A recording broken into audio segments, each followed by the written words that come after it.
Hello, everyone. Thank you for joining us here tonight, this afternoon, wherever you are joining us in the world. We're delighted to have you here tonight for an Estes education session. As you come on in, just for your awareness, you will be muted. And if you need anything from me, be sure to put it in the chat. With the way our audio is set up here, I will actually be able to hear you. So if you have any questions for me, just put it in the chat and we'll hopefully get to it at some point during this session here tonight.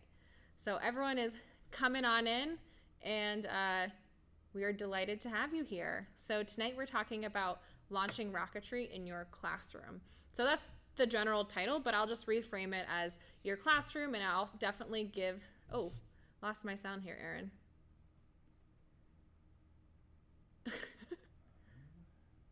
Am I mute? Oh, Aaron, I'm muted in the Zoom call. Go back, the bottom left, bottom left.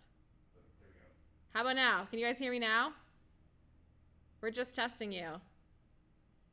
Great. Wonderful. Okay. Well, let me just say that all over again. Oh, I'm just kidding. Thank you all so much for being here tonight. Our topic is launching rocketry in your classroom. And I'm also going to reframe that in a sense of launching rocketry within a large group. I know we have some folks that I've been talking to that maybe work in summer camps or other youth programs as well. I'm talking primarily classroom, but again, there's a ton of great information we're going to be talking about here tonight that I hope that you all enjoy and are able to get out of this session. So thank you for joining me, and let's get into it. So I recognize some familiar faces and names, I should say faces, some names here in the chat. So thank you all so much for being here. If you are returning, but for those of you that don't know me, my name is Dr. Nicole Schablum. I work here at Estes as the Education and Outreach Specialist. Basically, I work a lot with schools, teachers, our partnerships. My face is everywhere, and I do a lot of fun stuff here with our education department. I also teach chemistry on the side, because that's what normal people do. I've worked with Upward Bound programs. I'm a lifetime Girl Scout, so I've worked with youth programs, variety of K through 12, and even graduate and undergraduate settings. So for me, science, education, it's all one lumped in together, and it's a passion of mine. So I'm delighted to be here. I also want to add, I have Michelle here in the chat. She's helping me out. And we also have Aaron from our art team as well here, being our video master here. So Michelle and Aaron are also here with us here tonight. So while you all are coming in, I see we have some folks coming into the waiting room. That just put in the chat here, your name, where you're calling in from, what type of program you're working with, what grade, who's here with us here tonight. And don't be shy, put it in the chat. I can see the chat here.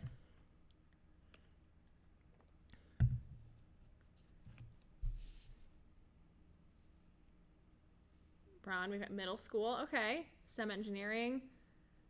From Utah, welcome Barry, welcome Ron. Eric from 4-H programs. Hey Eric, how you doing?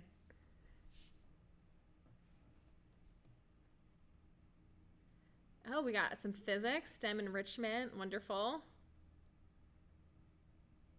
Anybody else here? I'm gonna ask you guys questions, so we better get used to here in the chat. Crystal, late high school community college, wonderful. Got after school rocket clubs in Texas, welcome. Wonderful, so if you all can please take a moment, put in the chat here who you are, where you're calling in from, I love to learn more about you as we dive into this conversation. Looks like we've got a big variety of folks, which I'm excited to see. Well, wonderful, welcome. We're glad to have you here tonight. So before we really dive into rocketry, I want to talk a brief history about us here at Estes. So Estes Rockets was founded in 1958. If you think of the original space race was kind of happening, our founder, Vern Estes, who actually is still alive today, he's got a parking spot here at this building. He developed a way to mass produce these solid propellant model rocket engines. So that is something like here, shown here in my hand here. So Vern Estes, he created a machine that allowed us to create those. And so we are delighted that this has kind of catalyzed us in terms of our future here at Estes. And again, this invention, this machine created a safe and reliable way for folks to be launching model rockets. And so with the model rocket engine, of course, we've developed kits along the way. So in that process, STEM education has really been at the center of what we do, what our company does. And we've always wanted to make sure educators are able to implement rocketry in their settings, whatever they might be, to be successful, for students to have fun and a really positive and safe experience. And so our mission is to deliver interdisciplinary STEM resources and tools to give you guys the skills and confidence to really elevate learning, right? Unfortunately, our department, there's two Nicoles, myself, and you might be familiar with Nicole Baer. So we're not able right now to go into every single classroom, every single camp. So we're excited to give you all the tools here through this webinar so that you have the confidence to have a great event. So tonight, we're going to talk briefly about why model rocketry, why it's important. We're going to talk about our resources and our lessons that we're developing, go through some rocketry basics, briefly touch on some building tips, and then of course the launch. So the launch is really important for folks that have never done rocketry before. I think the launch is a step that I shouldn't say allows people, could be a slight hiccup. It's definitely a learning experience for the launch. So we're going to go through all of that here tonight. And I love it. People are still commenting in the chat. Wonderful. So why model rocketry? So we love model rockets, but we also know why they are important. So the future is STEM. I mean, if you think about where careers and jobs are headed, right? Thinking of data analytics, there's a whole space race era going on again. There's technology, computers, everything really. STEM is integrated into so many different career paths. And so the number of jobs that's projected to grow is exponential, right? 8% is a lot. And I think numbers that I've seen more recently are even higher. And we want students to have that skill set in order to be successful in those careers. And we would hate for those students going into this future where they're not prepared. So again, the AIA has this study that showed that they anticipate some students and some of these workers might not have that skill set. So we want to make sure and use model rocketry as a way to prepare students for their future, for their careers. And of course, it's such a unique learning tool. And I really mean that by tool. I think it's extremely relevant, right? I just said this. We're in a whole era of space race. We were started with that first original space race going to the moon, right? But it's happening again. How many of your students are wearing like NASA t-shirts? I mean, I feel like I see them everywhere. Students can really relate to it because it is relevant and it's on their TikToks, right? It's in their social media feed. Of course, it's also extremely engaging. It's not just STEM, but there's many different ways that we can engage students. We have students and folks that are working on the design of, the marketing and the media. We have people working on the chemistry of the propulsion systems. There's folks thinking about the engineering. There's different components and people that have to come together. So we are able to engage students in many different facets and touch base on all of them to draw them into this opportunity.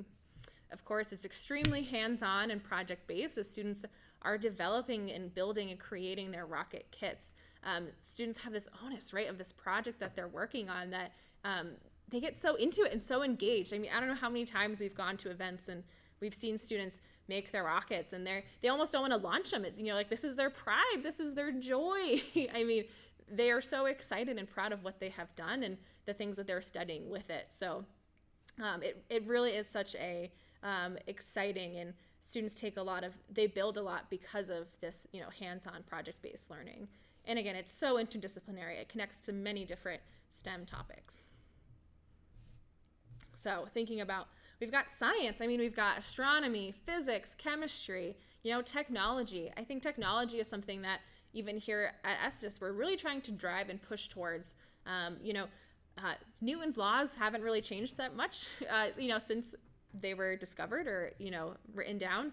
But the way that we are able to collect data and get that information, right? That's definitely something that's really changed and shifted over the years. So we're bringing technology into it. So something like our beautiful Green Eggs rocket behind me, it's got a payload bay, and we can put a data sensor or a pocket lab or something that we're able to collect that data and build that data literacy.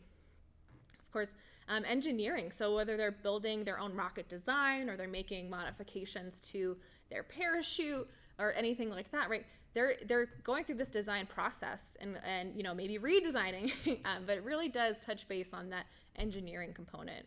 And then of course with math, right? Thinking about how high did we go? If we didn't use an altimeter, using basic geometry to calculate the height that we went and the acceleration, the velocity, right? We're able to incorporate all these different disciplines.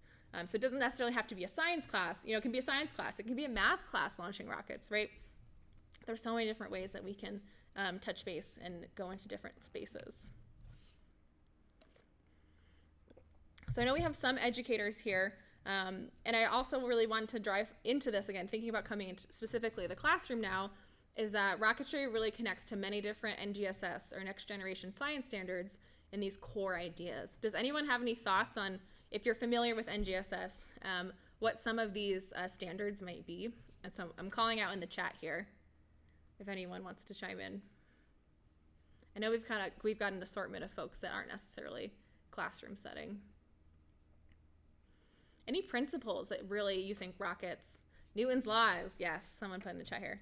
Any principles or thoughts that we've talked about?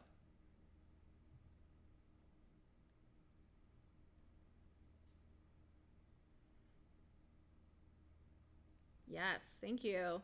Design a solution around a collision of objects. Yes. All the science and engineering practices. Yes, exactly. Wonderful. Thank you so much for those of you that put that in the chat here.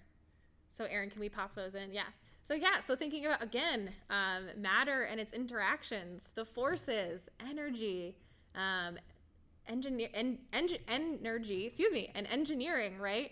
And so, yeah, there's so many different ways that we can connect and really touch base on whether it's a single principle or kind of connecting all of these, right? These core ideas that are kind of coming together. So I really wanted to, again, highlight and bring this back to those that are in the classroom and thinking about certain standards you might be trying to, or principles, right, that you might be trying to instill within your students. So as I talked about standards, we are definitely working on creating the perfect resources and content for you, as whether you're educators, whether you're a summer camp, whether you're a youth program, we're working on developing these new and exciting activities for you. So we'll pause here for a moment if you want to take out your smartphones, or we can also put a link here in the chat. But we've been working on, we totally redid our website. If you haven't been to our website in the past couple of months, you should definitely check it out. But we have a whole page, and we're always adding to it of unit plans and lesson plans and youth program guides. And we're definitely working towards adding more resources for you. And our goal is, again, we want to make sure you have these and the skills in order to implement rocketry effectively within your classroom. I'll pause here one more second in case anyone wants to get the screen grab or the QR code, sorry. All right, Erin, we'll move on. Yes, and of course, thinking about if you're pick a specific lesson, that some of the lessons do call on, say, like the green eggs rocket behind me. So making sure that whatever lesson you're looking at, that you have the rocket that matches. So again, sorting on whether it's engineering or science, and we have some ELA lessons and activities. For summer camps, we have some that are, thinking about theater and news reporting, and, we're really trying to run the gambit in terms of the content that we're creating.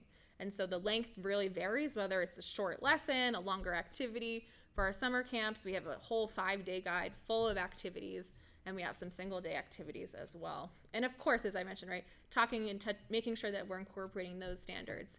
And if your school or your state has different standards, you can always reach out to us, and we can help make sure that we're touching base on the standards that you're looking to fulfill within your classroom.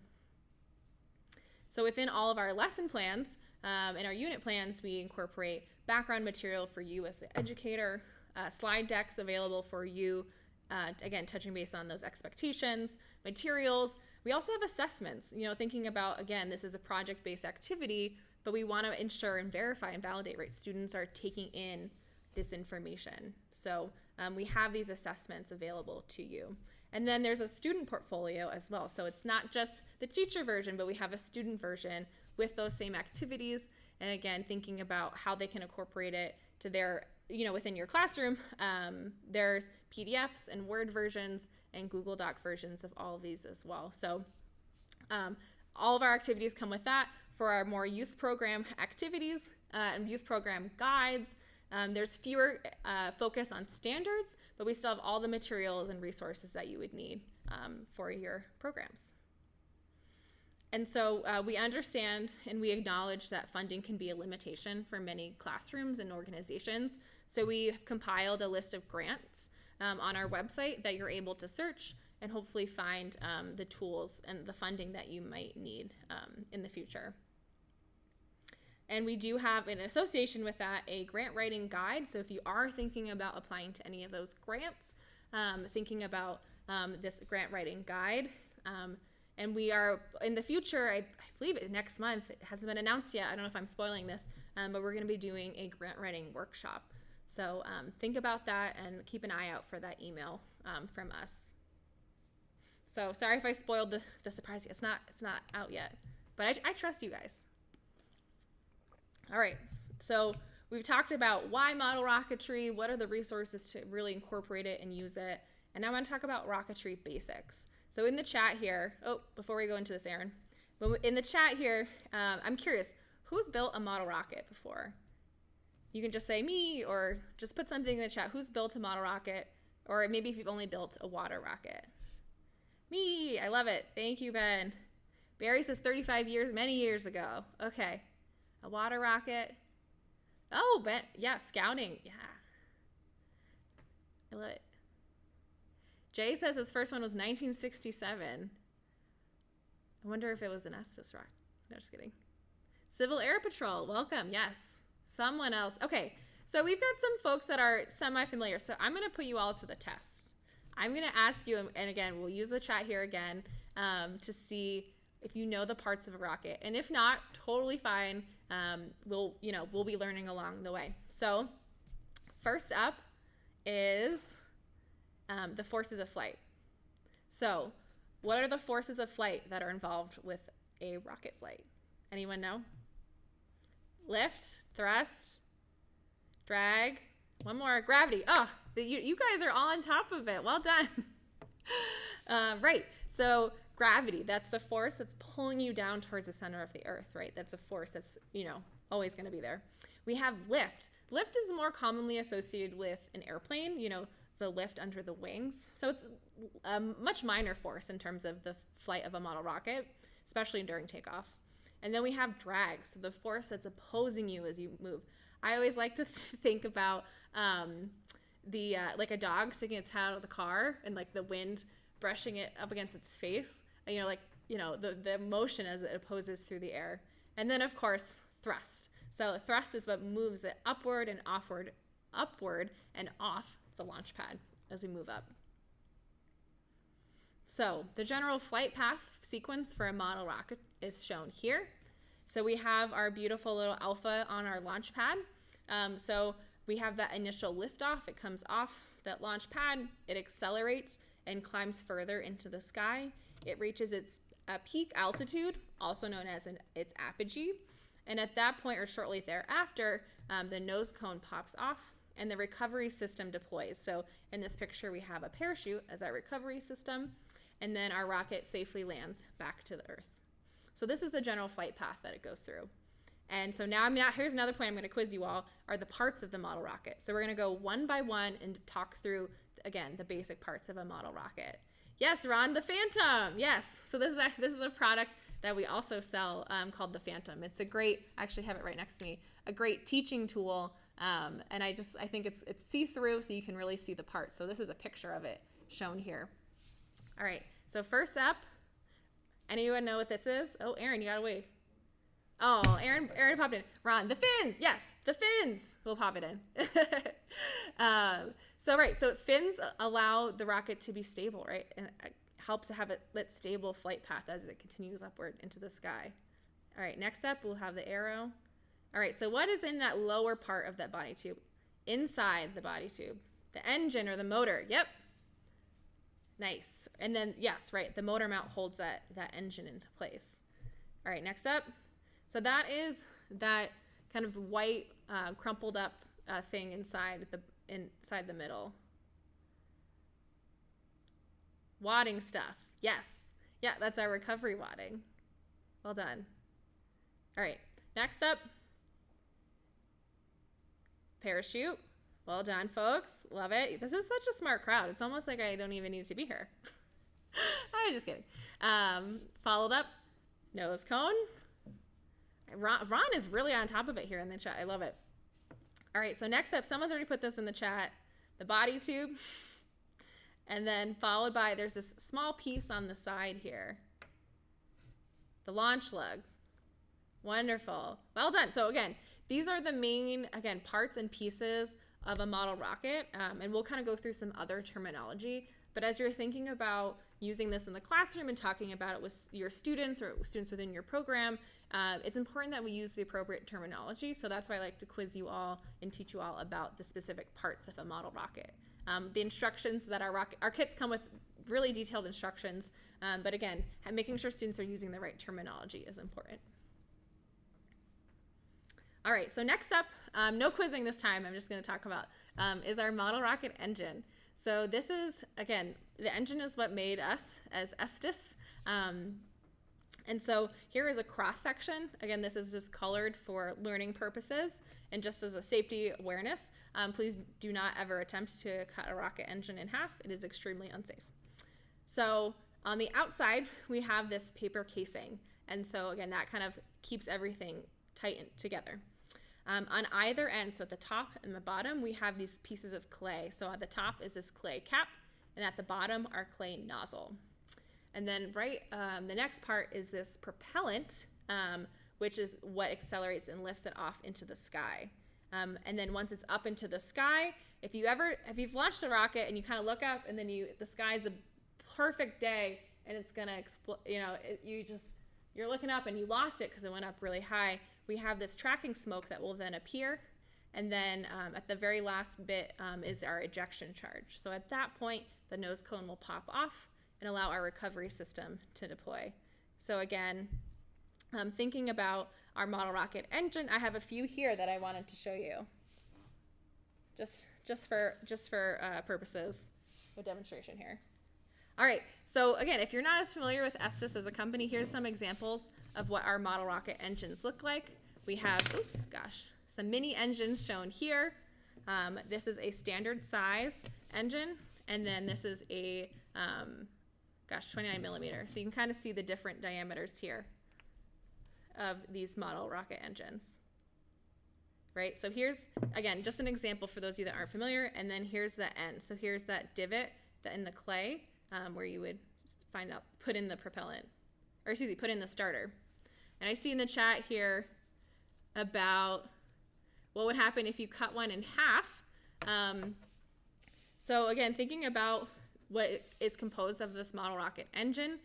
So it is black powder, so it is extremely combustible. And so again, thinking about how we ignite it, we use a starter that gets really hot. And so with that, again, you would likely explode or be extremely dangerous for you. So again, I needed to add that caveat.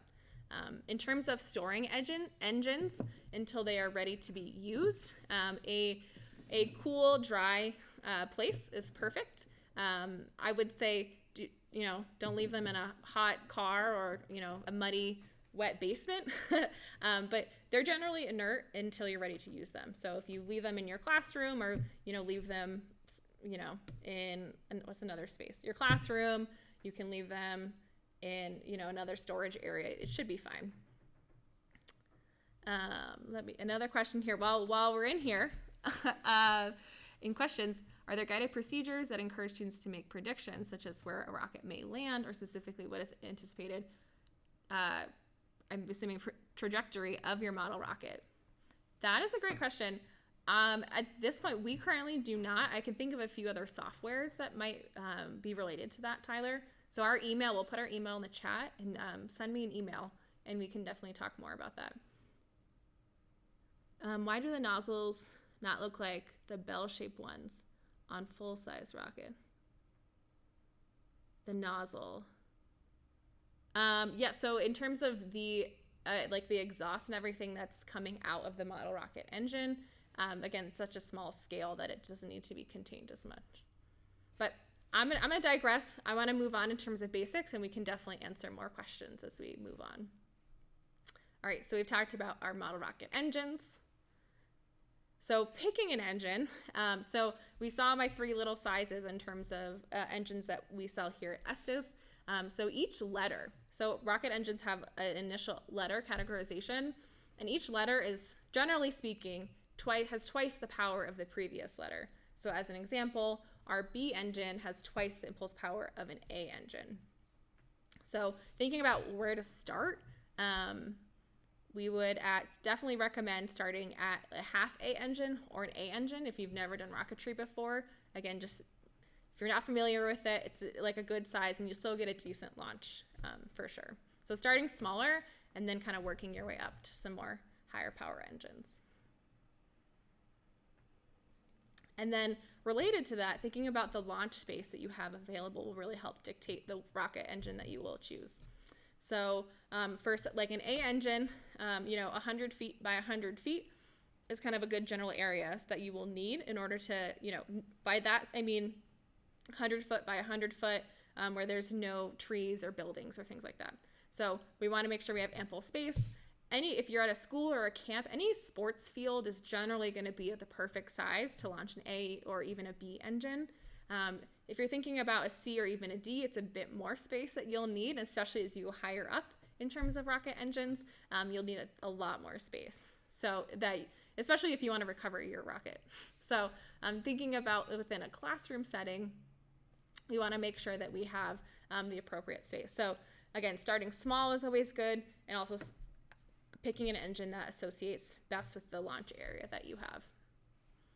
So again, if you have a specific lesson or specific rocket, there are suggested recommendations that I encourage you to go with. Oh, we see here in the chat. Yeah, softball, football fields, and you should be good. All right, I'm gonna pause here. All right, so we've talked briefly about building a model rocket, or not building a rocket, the basics. Now we're gonna talk about building. So today, I don't have a ton of time to go into every single kit. We have many, many kits within our suite. So I just want to give some brief tips and tricks as you are building a rocket and also building a rocket with a group of students.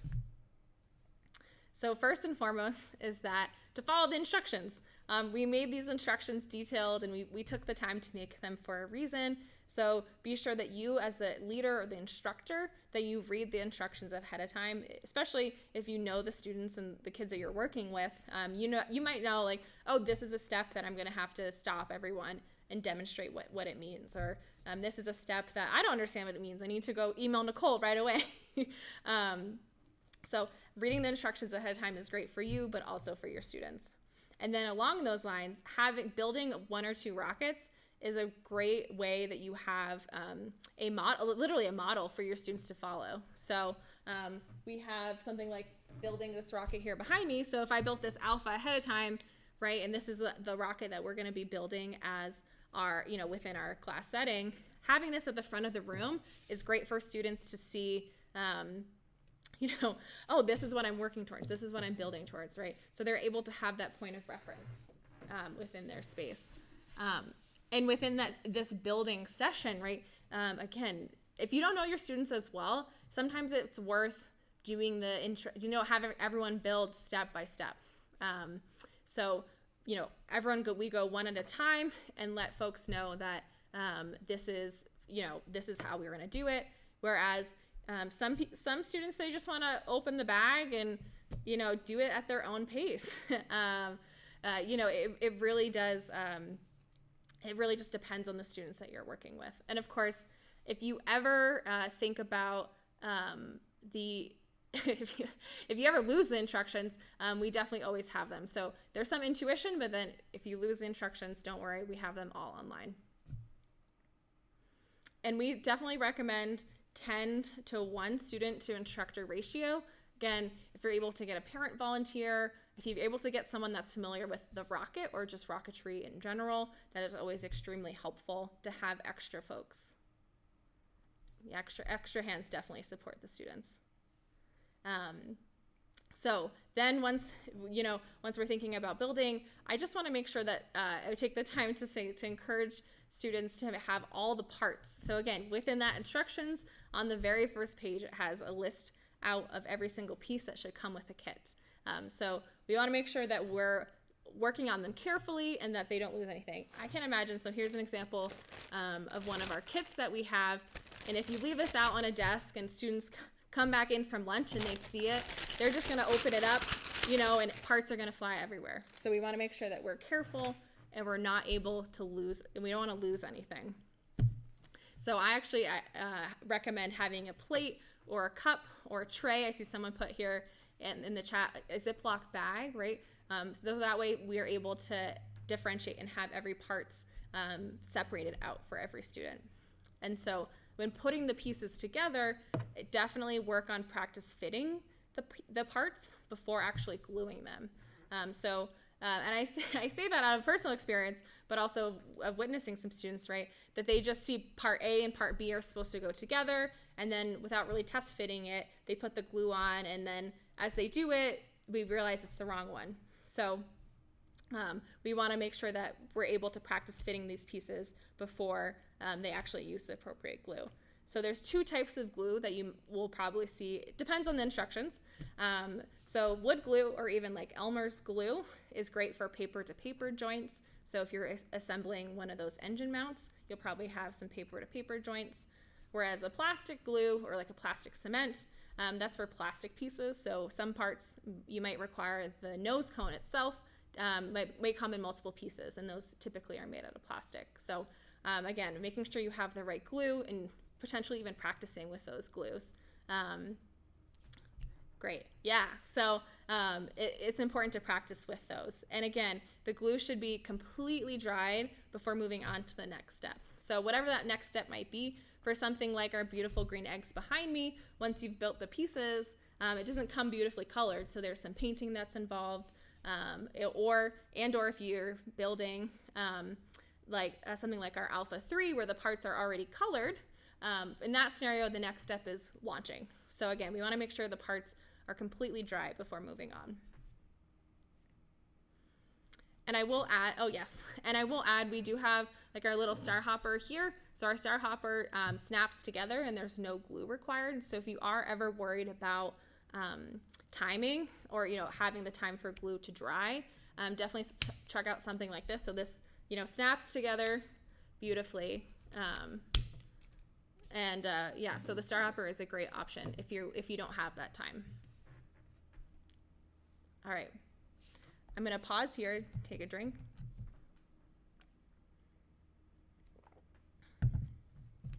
And talk about the launch time. Time to launch. All right. So at this point, we've learned our basics. We've talked about our lessons, and we've hopefully at this point built our rocket. So now, again, this is a step that I think certain educators may not remember, or again, might not know. So I definitely want to focus a lot of time here talking about this step.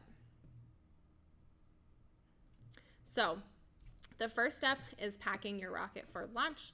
The first of which is using recovery wadding. So we talked about this when we looked at that diagram previously. So recovery wadding is a flame and heat resistant material that we add, again, to protect our recovery system, so like our parachute, from those hot gases that might come through from the engine. So we encourage you to use the number of squares that are recommended in the instructions for that rocket, and then use a pencil to help push them down. And you can even rip the squares into much further pieces.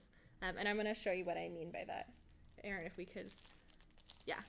So I've got some recovery wadding here, straight from our factory. So it looks a little something like this. So you might be thinking, wow, Nicole, that looks like toilet paper. It once was. So again, it has this flame resistant coating. So again, you can't just use toilet paper. This is something that we manufactured here at Estes. So crumpling it up and putting it into our body tube is what we need to do. So here I've got my alpha rocket here. Let me just pull it apart, or open, I should say pull it apart. Take it apart very briefly. And then we're gonna put our recovery wadding into squares and put it down in here. And again, you can always rip this even further into smaller pieces and put it down in. And also using a a pen or a pencil to get it further down. I have the smallest fingers of an adult. So pushing down. And I just want to pause here and say there's a natural stopping point. If you were all here, you could see this or feel it. There's a natural stopping point in which the wadding can't go further, right? It's going to kind of go down into here as we saw in our Phantom rocket. So our wadding is kind of stuck right down here. So there's a natural stopping point where this green piece is for that engine mount. So again, we're going to push it down there. And so I find that students often are really, trying to jam it down in there. There's a natural stopping point, and just remind students that there's a stopping point for that. So we've got our recovery wadding within our body tube, and the next step is folding the parachute. So I'll demonstrate that in a second, but again, pulling it taut, folding it, and then folding it again, and then wrapping the shroud lines around it and putting it into the body tube. So some of our models don't have a parachute, they have a streamer. So it's similar idea in the sense of we have to make sure we have to fold it or roll it up. I'm going to briefly demonstrate that, and I see Michelle put a new video here in the chat. So we've got my lovely parachute. I'm going to kind of tie it or make it taut, fold it over in half, fold it in half again, and then take these shroud lines from my parachute, and it's going to go around my parachute very gently. This is another step that I find students, I don't know what it is about students, really aggressive. They think that they have to take their shroud lines and tie it really, really tight. And at that point, it's not going to be able to unroll, and the parachute won't be able to pop out fully. So we want to make sure that, I like to say, help gravity help you. So we're just rolling it like this to have it roll up into our nice fold. And then we're going to put the shock cord into our body tube. Again, the shock cord is connecting our body tube to our nose cone.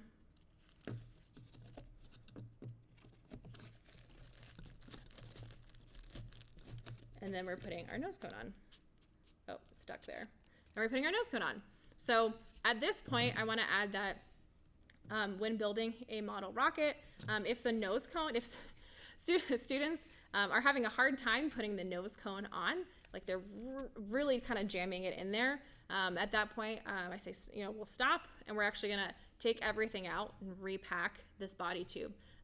Because if a student's having a hard time putting the nose cone on, it's going to have a hard time ejecting off with the engine ejection charge. So it's going to pop off. So at that point, again, if they're really struggling to put it on, we have to take everything out, repack this body tube, and get it ready for launch.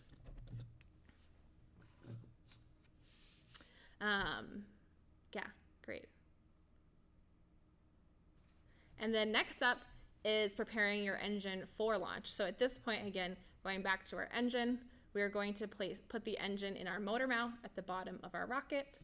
We're then going to place the starter into that divot within the clay nozzle, and then we're going to place the plug in there to hold it into place. And I actually want to demonstrate that here, if I can. Make sure I got my engines here. All right, so we packed our engine right side up, and I always tell students, all right, we're going to turn it upside down, and we're going to add our engine in here. So in here, this is our motor mount where our engine should fit. I'm going to place it.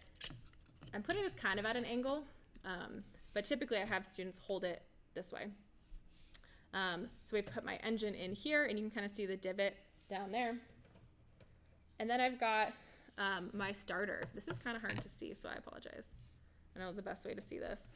But it's got a piece of paper and then some wires, and at the end our accelerant. Yep. So we're going to place that into the engine, and you can see here, I put it in here. I'm not holding onto it, but it's sitting in there. This is another step I find students are really trying to shove this starter down into the rocket engine. If they push down too far, they're going to bend the wires, and they'll probably touch, and we don't want that.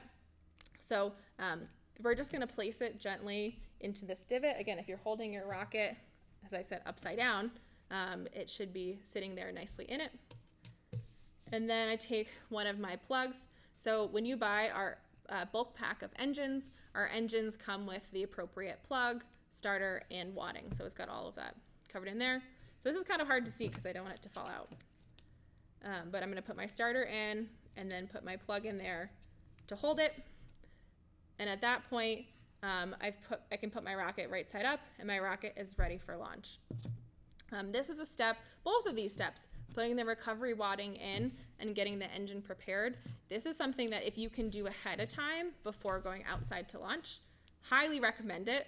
I just find it's much easier for students to come out with a ready to launch rocket. That being said, you still probably want to bring a few spares and extras with you to the launch site. But again, having this, a rocket ready to go, students have it prepared, is definitely the way that I would recommend doing this.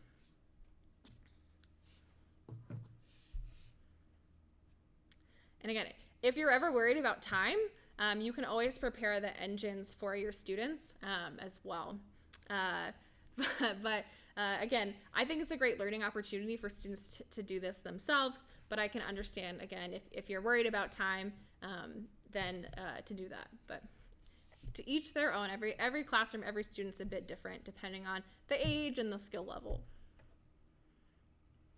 All right, so we've got our rocket prepared, ready to launch. I just briefly want to discuss setting up your launch site. So I really like this graphic we have here where we have our launch pads. Again, so if you have more than 15, 20 students or folks in your group, I definitely recommend at least having more than one additional launch pad.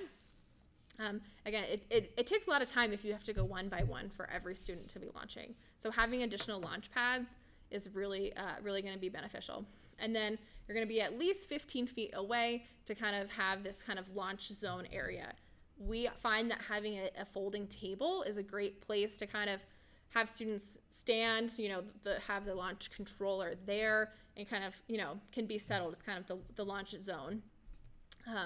And so again, that distance will at least be 15 feet. So whatever launch system you're going to be using from us at Estes, the cord from the control system will be at least 15 feet. So we have our student and then the leader alongside of them. And then you'll see we have a line of cones.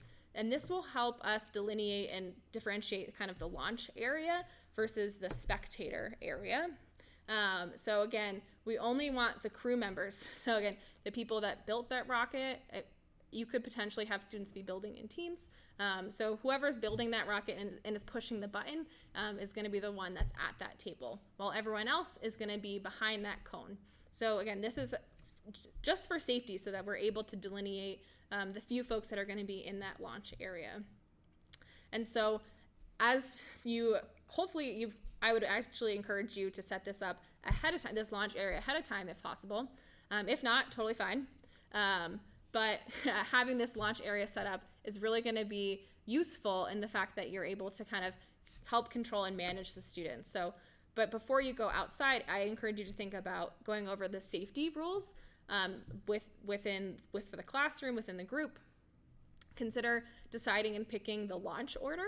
That's something that, of course, you can imagine students are elbowing to be the first ones to launch.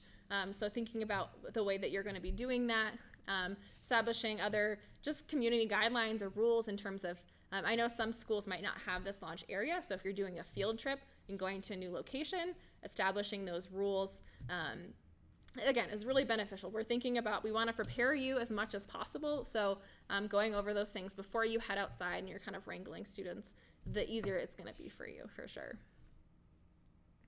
All right, and then next up we have, we've got our launch site ready, and now we're just adding our rocket onto the launch pad.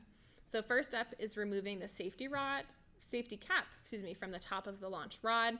And again, if your launch rod is not in use, please make sure to put that safety cap back on. We don't want to lose any students' eyes as they're bending over. Remove that cap, and then we're going to place our rocket onto the launch rod via the launch lug. So we have a couple models here. We saw on our Phantom earlier, there's a little kind of tube on the side that has, these are our, it's kind of hard to say, there we go, our launch lugs that we're going to put down the rod, place it down onto the rod. For something like sorry, Aaron, our little star hopper doesn't necessarily have the lugs, but it's got the little holes and spaces on the side of the rocket. Yep. So then we will make sure that that launch rod is pretty vertical. Again, you can potentially tilt it if there's a slight breeze. But again, we want to make sure that the launch rod itself is pretty vertical.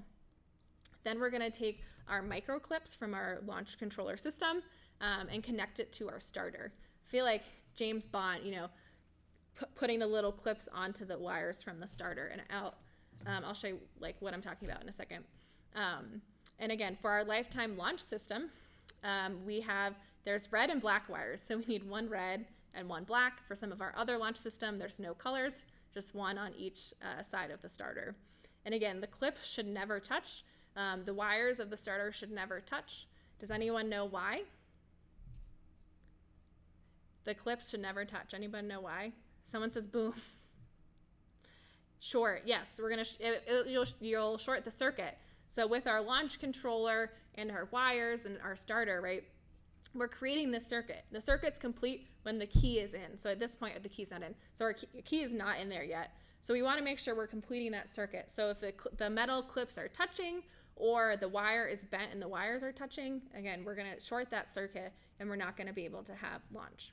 So we want to make sure that that doesn't happen. And of course, as I said, have that safety cap on that rod when you're not using it. And actually, Aaron, I just want to point out here, if we can, so this is, oh, I'm so sorry. This is kind of hard to see, but we have our starter here with our paper, and then there's two wires down here. So we're going to clip one micro clip to one side and one micro clip to the other. I know it's a little bit hard to see, but again, one and then one. So we don't want those clips to touch. So that's why I'm like James Bond, clipping those on. All right, and so after that, at that point, right, we've loaded our rocket onto the launch pad. We stand back, again, at least 15 feet from the launch pad. We're gonna then put our key into that controller. At this point, on any of our launch controllers, when you put the key in, make sure, A, that it's in all the way. I know our lifetime launch system, there's kind of like a stopping point, but you wanna make sure the metal clip is fully inside that controller, and their light should turn on. So if the light doesn't turn on, we've short-circuited somewhere. So first, of course, think about batteries. Are those batteries new? Did you put batteries in the controller? Definitely something to think about. And then looking back through that circuit. So we pull out the key, and then we move to the launch pad and look at if the clips maybe fell off the starter by the time you launched to that table, or perhaps the starter wasn't placed properly, so you might need to replace that starter. So these are just some troubleshooting things to think about. But again, when you put the key in, the light should go on. And then we want to count down. So traditionally, I've said count down from 5. I've heard folks say count down from 3, and I totally understand why. If you have a lot of students that are launching that day and you only have a couple launch pads, saving 2 extra seconds makes a difference. And you can imagine when you're counting down, 5, 4, 3, 2, 1, and you're doing that 10 times, 20 times, however many times you're going to be doing it, your voice is going to hurt a little bit after that. And of course, counting down is not just fun, and I don't know, I always like the countdown, but it's making sure that everyone that's in the area around you, not just the students and the folks participating in the event, but say if you are at a public park or a public area, that other people in the area know that you're about to launch. Of course, once you get to 1, pressing that launch button, and your rocket will lift off the launch pad and again go through that flight sequence that we talked about. So again, at that point, we want to make sure students can safely retrieve their rockets. So this can be done at the end of, say, if you have 3 launch pads, once all 3 of those go off. Again, if you retrieve them after every single one, that can take, again, time.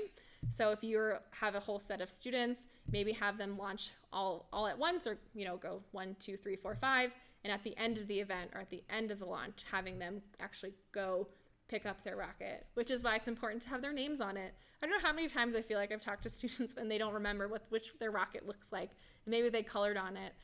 but again, it's hard for them to pick it out. So retrieving the rocket, again, thinking about your students, the program, what you're running after every launch or at the end of the event. And yes, remove that key after every launch. So once it's pressed, immediately remove it. And that's something that your safety key, you can think about putting it on the lanyard so only the instructor or the leader has that key. And then a few other tips that I want to mention here is that the National Association of Rocketry has a safety code. We include that in all of our lessons and activities. We encourage you as the instructor, but also you to read it and go over it with your students. And some of it's highlighted down here, but we also did come out with a how to launch safely video. And I know Michelle put that in the chat here for us. So again, safety is paramount. So please be sure to review how to fly safely with your students so that you can have a safe launch. Only launch when it's safe to do so, and you might need a backup day. So thinking about your launch area, if it's super windy, you might have we have a red flag warning here the other day, right? If it's really dry, you shouldn't be able to launch. You shouldn't launch. If it's bad thunderstorms and raining, you shouldn't launch. Also, you shouldn't have any planes or any anything up in the air before you launch. So again, we want to make sure that the area and the surroundings, that it's safe for you to do so. And having an alternative location or a backup day is important. Thinking about the whole launch process. So again, as I said, if you've got a large group of students and you have a couple launch pads, it can take some time, and like good or bad, it can take time. So often students might be distracted or bored. Either they were the first ones to launch and now they're kind of over the event, or they're waiting to launch and they're just kind of getting antsy. So sometimes having an activity for them to do, or having another instructor or volunteer or someone else with you to help kind of make sure that they're not getting too distracted and are still staying focused in this active launch area. In the event that you have a misfire, meaning you go through all of that and you press at 1, you press the button for it to launch and nothing happens, we want to make sure we wait 60 seconds. Then we'll approach the launch pad and kind of investigate. Again, thinking about that troubleshooting is, were the clips actually connected? Were the clips dirty? You can clean the clips. You can think about then replacing the starter or making sure that the starter is placed properly. Is the plug in there? I think at the very, very last step is replacing that engine. Our engines are pretty reliable, and so it's usually one of those steps leading up to it that is generally going to be the issue. So a little bit of troubleshooting, but again, I feel like if I have a launch with many students, that may happen once. So it shouldn't be a big problem. And then of course, I always want to plug here, we have a mini alti-track. So that allows students to monitor the altitude that the rocket might reach. Again, using basic geometry to have it, calculate, I didn't bring one with me, calculate the angle, and then again, using that tangent to figure out how high it went. The mini alti tracks are super fun, and that can be an activity that students can be doing during while everyone else is launching. They can try to calculate how high everyone else's launch went. But students need to learn should know and learn how to use it before they go outside. It's not to say it's tricky. It's just again, they should know a little bit about trigonometry and how to use it and practice using it. And I see someone in the chat here. An emery board, yes, an emery board is a great way to help clean that microclip tool. So with that, I've talked for quite a while here tonight, and I know we've got some stuff here in the chat here too, but I want to thank you all, and I'm open to answer any questions in the interim, but I just want to plug here and say, if I don't answer your question or you have further questions, this is our email, educator@estesrockets.com. We have Facebook and Instagram, and then I know we've already kind of plugged our YouTube videos. So please stay connected with us. Don't hesitate to reach out with any other questions. But I see that there's some chats here. If I can see them. Aaron, can you maybe make me full screen? Thank you. All right. Would it be possible to have a copy of your slides to adapt, or is it somewhere available? Our slides available on our website.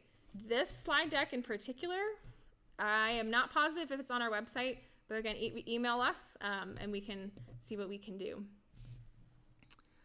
Are the Estes model kits that include omnidirectional engine mounts and or guided tracking systems? There are, as far as I'm aware, not currently, at least not within our educational products, which again, our educational products we sell in bulk, so packs of 12 of rockets and packs of 24 for engines. How to get them beyond the oohs and the ahs and deeper than common questions such as, how big of an explosion can we make with one of these anyway?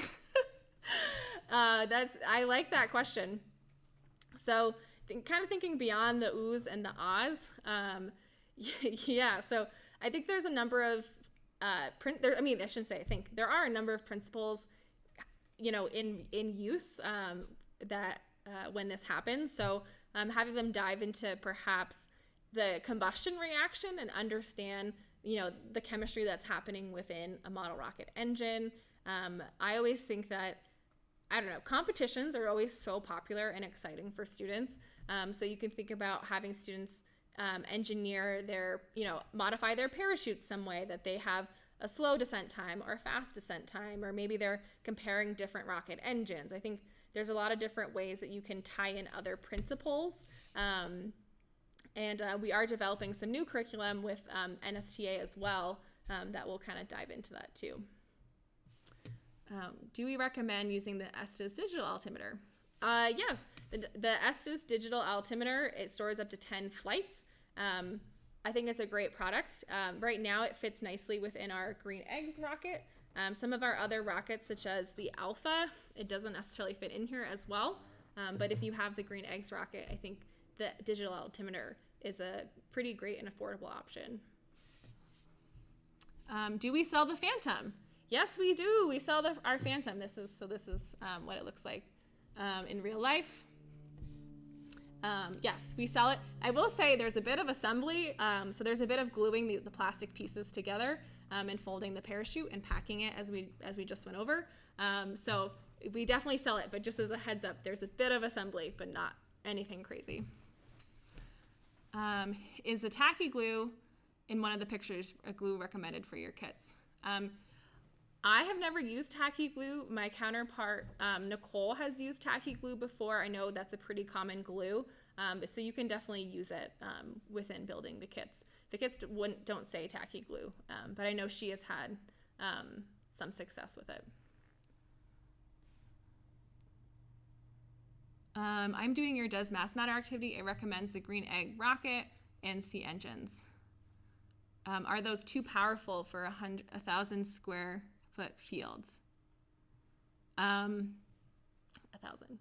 No, I think that should be fine if I'm remembering the correctly. How often can you reuse a rocket like the Green Eggs? So the Green Eggs rocket, all of our rockets are reusable. The only thing that you'd have to change is, again, the engine, the plug, the starter, and the recovery wadding. So all of our rockets are reusable. Yeah, not just the Green Eggs. Still hoping for a Maxi Phantom. I'm sorry, Ron. We don't have one just yet. I know Ron wants a bigger version of this. Not yet. Does Estes come with streamer recovery for windy sites or instructions for replacing chutes with streamers? So in terms of the kits, so kits come with either the parachutes or the streamers. To switch out them, I don't think there are instructions. We can definitely, I don't know who has that question, but you can definitely email me and I can talk you through that. It's a pretty straightforward process. Instead of tying the parachute to the nose cone, like in this Alpha, so it's tied on to the nose cone here, you can tie a knot of a streamer onto the shock cord instead. But if you're worried about wind for a parachute, again, cutting a spill hole or reefing I see someone in the chat here. Yeah, so by cutting a spill hole, I mean cutting a hole out in the middle of the parachute. Again, there's kind of a circle here. You can even go a bit bigger. And that, again, reduces the surface area so it doesn't get carried away as far.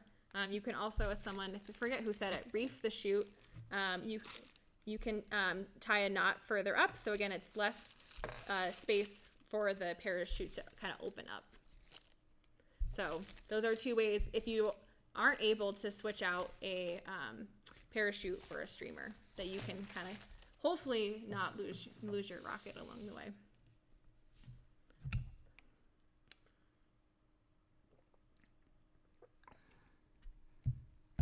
All right. Yes, thank you. Oh, Michelle, thank you. Yes, sea engines need a space that's 400 feet by 400 feet. So 1,600 square feet. Thank you, Michelle.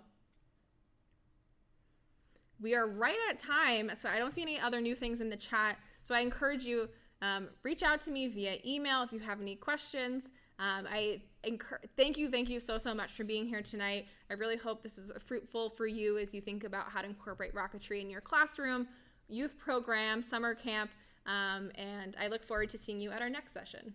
Bye, everyone. Take care.